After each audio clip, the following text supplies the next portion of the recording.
დარვინის თეორიისთვის შემუშავებულ მათემატიკურ აპარატს სამყაროთა ევოლუციისთვის გამოვიყენებთ. საინტერესო დასკვნამდე მივართ. სამყაროები იდეალურად თავსებადნი არიან შავი ხვრელების წარმოქმნისთვის, რომლებიც თავის მხრივ ახალ სამყაროებს აჩენენ. ამ მოსაზრებას გვიზიარებენ ოქსფორდის უნივერსიტეტის ასტროფიზიკოსები. ჰიპოთეზა კოსმოლოგიური ბუნებრივი გადარჩევის შესახებ პირველად 1990 წელს გამოჩნდა. ამ თეორიის მიხედვით შავი ხვრელების მეორე მხარეს ახალი სამყაროები შეიძლება გაჩნდნენ. თითოეული ფუნდამენტური ფიზიკური მუდმივების საკუთარი კრებულით. იმ სამყაროებში, რომლებშიც ფიზიკური კანონები სიცოცხლის გაჩენასა და განვითარებას ხელს უწყობენ, გონიერი დამკვირვებლები შეიძლება გაჩნდნენ. ეს ჩვენი სამყაროს ნატიფ მოწყობას ხსნის, რომელიც კაცობრიობის არსებობას შესაძლებელს ხდის.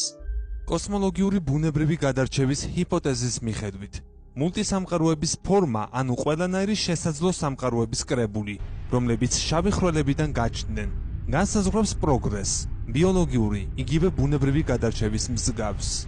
ეს პროცესი სამყაროთა წარმოების ამაღლებისკენაა მიმართული, რომელთა შიგნითაც შავი ხვრელები იბადებიან.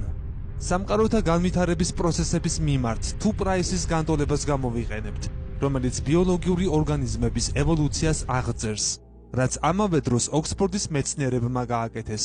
დავინახავთ, რომ სამყაროები უბრალოდ შავი ხვრელების გაჩენისთვის არიან შექმნილი.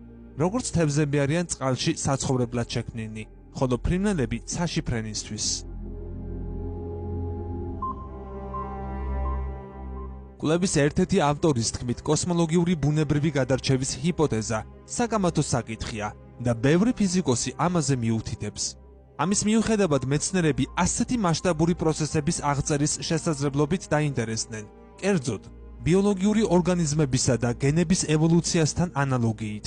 რა თქმა უნდა, მათემატიკური აპარატი შემუშავებული დარვინის თეორიისთვის ნიშნულოვან გადამუშავებას ითხოვს. სამყაროთა ევოლუცია ბიოლოგიურისგან ძალიან განსხვავდება.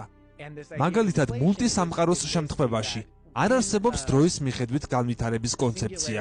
ამის მიუხედავად, ევოლუციონირებადი სამყაროების მოდელი ძალიან გავს ბაქტერიების გაყოფას, რომლის დროსაც უსქესო უჯრედები რაღაც მიზნებისათვის უფრო მეტი შეგუების უნარის მქონე მემკვიდრეების არსებობას უდებენ დასაბამს.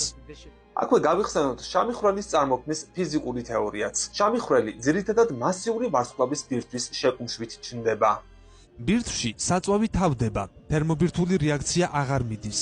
ვარსკვლავის მასის მისსავე ბირთვზე დაწოლას თერმობირთვული რეაქცია აღარ ეწინააღმდეგება და ყველაფერი ცენტრალური ნაწილის უკიდურესი შეკუმშვით მთავრდება, ანუ ხდება კოლაფსი.